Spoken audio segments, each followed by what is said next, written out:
Salam Sang Raja. Bab 56. Episode 6. Kemenangan Besar.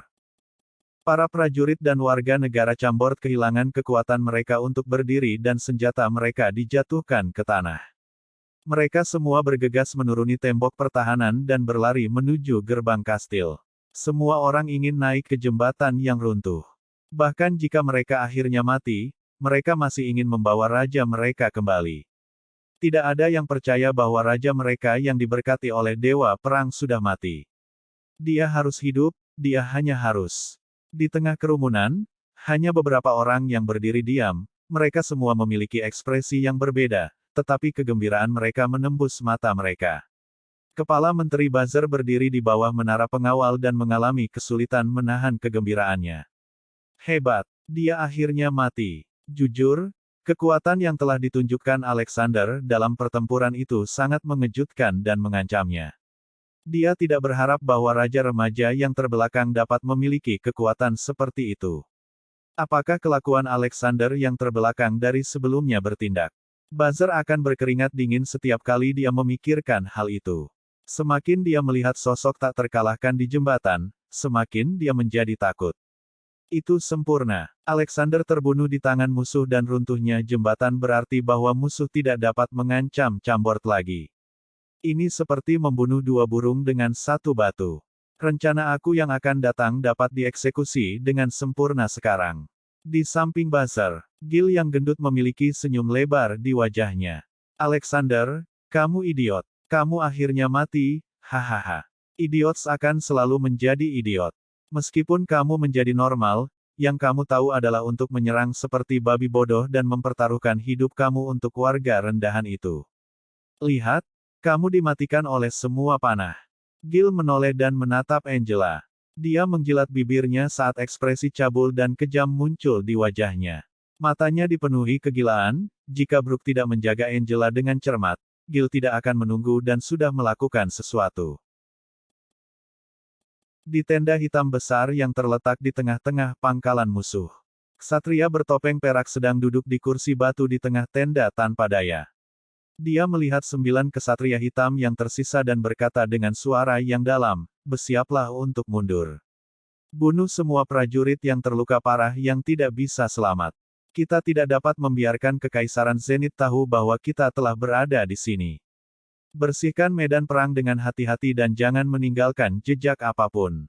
Aku bersumpah, suatu hari, aku Mateja Kesman akan memimpin kavaleri besi Eindhoven dan menghancurkan kerajaan kecil ini menjadi berkeping-keping. Saat dia mengatakan bagian terakhir, ksatria bertopeng perak meremas tangannya dengan erat dan gemetar karena marah. Tetapi pada saat ini, sesuatu yang tak terduga terjadi. Embusan udara yang tajam mendesis dari jauh dan memotong seluruh tenda menjadi 2 bagian. Tenda runtuh kedua sisi, menyebabkan sinar matahari yang cerah menyinari dan mengungkapkan segala sesuatu di dalam tenda. Aku khawatir kamu tidak akan punya kesempatan untuk kembali. Suara apatis terdengar di kejauhan. Pupil mata ksatria bertopeng perak tiba-tiba berkedut. Dia melihat dengan ketakutan bahwa sosok mengerikan yang seharusnya mati mendekatinya perlahan, langkah demi langkah. Sensasi pembunuh berdarah semakin menekannya, dan dia kesulitan bernapas. Kamu, ksatria bertopeng perak memiliki ekspresi yang tak terbayangkan di wajahnya. Kamu tidak mati. Tentu saja aku tidak mati. Hehehe, itu artinya kamu harus mati. Fei bergerak semakin dekat. Dia tampak setajam pisau. Ini adalah pertama kalinya dia melihat ksatria bertopeng perak, tetapi dari pakaian mewah dan cara ksatria dilindungi di tengah para ksatria hitam, jelas bahwa pria yang mengenakan topeng perak adalah komandan musuh dan pelakunya untuk pengepungan dan kematian ratusan warga dan tentara Chambord. Fei tidak bisa membiarkan seseorang yang tangannya telah mandi dengan begitu banyak darah pergi. Fei tidak merasakan fluktuasi energi besar dari ksatria bertopeng perak, jadi dia memperkirakan bahwa ksatria bertopeng perak berada di sekitar peringkat bintang 2. Kekuatan semacam itu sama sekali bukan ancaman bagi Fei. Dia yakin bahwa dia bisa membunuh ksatria bertopeng perak dengan satu serangan. Para prajurit di sekitarnya tidak berani mendekat. Ksatria bertopeng perak dan ksatria hitam di sebelah kanannya tampak sangat lemah dibandingkan dengan Fei. Pergi, bunuh dia. Ksatria bertopeng perak itu berteriak ketika dia mengarahkan tangannya. 8 ksatria hitam tidak ragu-ragu dan meraung saat mereka menyerang Fei. Meskipun mereka tahu bahwa mereka mungkin akan mati, di bawah disiplin ketat dan paksaan ksatria bertopeng perak, mereka tidak berani berpikir dua kali. Mati. Ekspresi Fei berubah dingin dan dia mempercepat.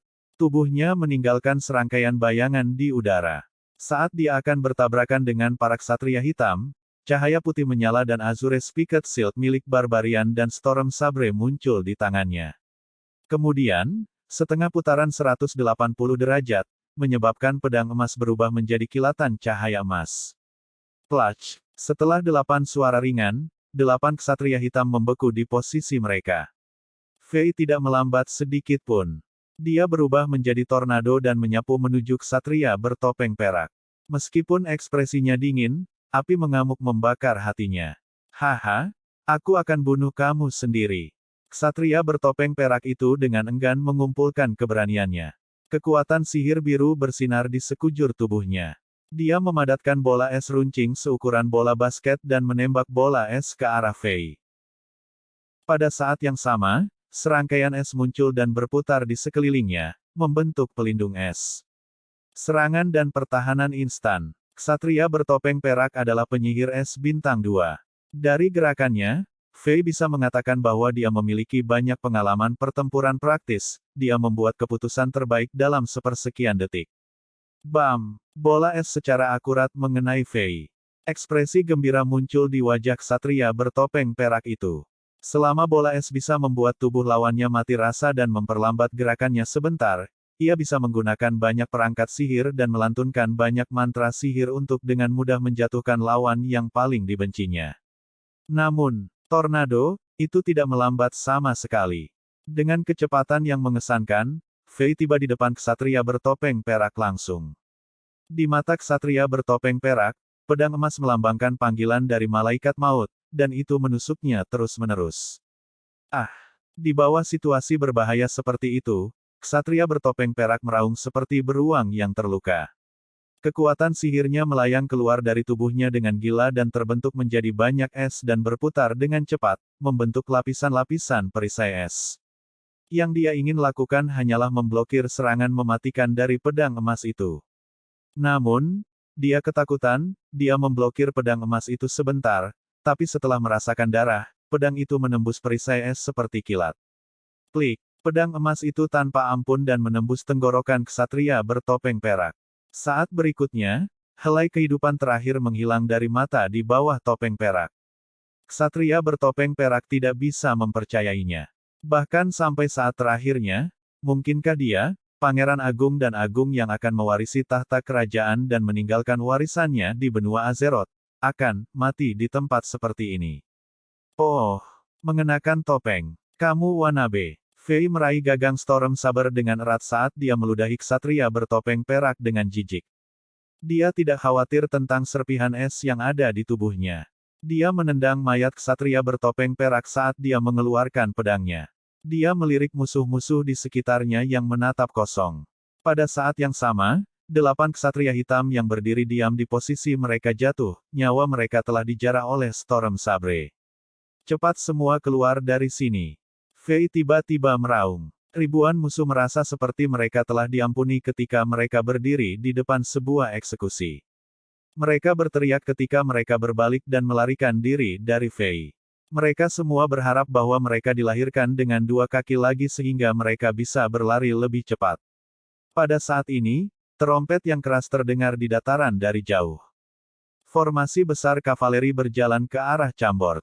Melihat dari jauh, rasanya seperti kavaleri seperti awan gelap dan menciptakan gempa bumi. Bersambung.